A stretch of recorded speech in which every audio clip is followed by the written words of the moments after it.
Diabetes और sugar के वो पेशेंट जो अपनी डायबिटीज़ के कंट्रोल के लिए इंसुलिन का इस्तेमाल कर रहे हैं, इंसुलिन के दो बड़े साइड इफ़ेक्ट्स का वो हर वक्त सामना करते हैं। पहला है वेट गेन और दूसरा फैटी लिवर।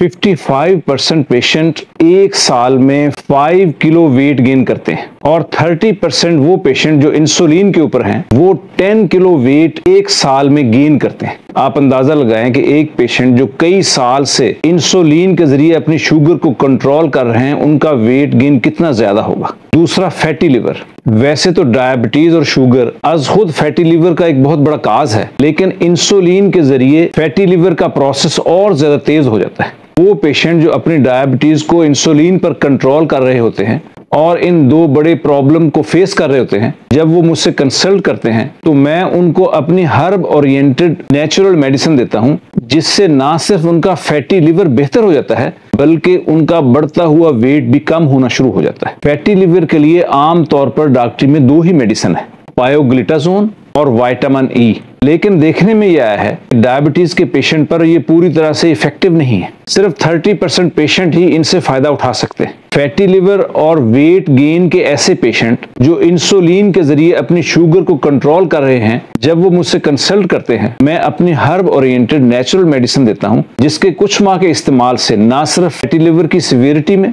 कमी वाक़ई होती है बल्कि उनके वेट गेन की स्पीड भी कम हो जाती है और वो आहिस्ता आहिस्ता वेट लॉस की तरफ चले जाते हैं। इन मेडिसिन के लिए आप पाकपतन भी तशरीफ ला सकते हैं, ऑनलाइन भी हमसे रब्ता कर सकते हैं और ऑनलाइन इन मेडिसिन को हमसे परचेज भी कर सकते हैं।